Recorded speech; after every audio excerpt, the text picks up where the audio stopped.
জনগণ যেদিকে জনগণ যাকে চাবে তার ভিতরে কোনো ধরনের দোষ-ত্রুটি নেই, তেমন লোককে আমাদের দল কিন্তু বেছে নেবে। আমাদের কেন্দ্রীয় নেতা জনাব হাবিবুর রহমান হাবিব, যিনি নির্যাতিত এবং নিপীড়িত একজন নেতা, জনমানুষের নেতা। বাংলাদেশের এমন আনাচে কানাচে কেউ নেই যে হাবিব ভাইকে চিনে না। যে হাবিব ভাই আমাদের প্রিয় নেত্রী, আমাদের মা, তার জন্য জেল খেটতে চেয়েছেন, তার জন্য উনি কিডনি দান করতে চেয়েছেন, তার জন্য ওনার 3-4 ভাই একবারে জেলে যেতে চেয়েছেন এবং নির্দ্বিধায় উনি কিন্তু এই 28 তারিখের আগে হাবিব ভাই কিন্তু একেবারে স্বেচ্ছায় কারাবরণ করেছেন প্রায় 3 মাস।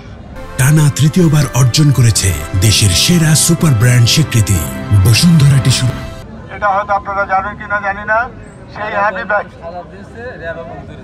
সাজা দিয়েছে এবং উনি সাজা মাথায় পেতে নিয়েছে, এইভাবে নিয়েছে যে আমাকে সাজা দেন, যত পারেন সাজা দেন, আজীবন সাজা দেন, তবু আমার মাকে ছেড়ে দেন। এইভাবে এই হাবিব ভাই নিপীড়িত, এই হাবিব ভাই আজকে আমার মাঝে আমার জন্য এই জায়গায় এসছেন। আগামী দিনে ইনশাআল্লাহ দলের ভারপ্রাপ্ত চেয়ারম্যান উনি তো সব চিন্তা ভাবনা করে সব জায়গায় জরিপ করেই উনি সঠিক সিদ্ধান্ত নেবেন। এখন জনগণ যেদিকে জনগণ যাকে চাবে তার ভিতরে কোনো ধরনের দোষ-ত্রুটি নেই, তেমন লোককে আমাদের দল কিন্তু বেছে নেবে। শিক্ষাক্ষেত্রে বলেন, স্বাস্থ্যক্ষেত্রে বলেন, চিন্তা করে দেন। আমি 2-3টা কলেজের বা স্কুলের আমি সভাপতি, আমি ভিতরে ঢুকে দেখলাম যে সমস্ত জায়গা ধ্বংস হয়ে গেছে।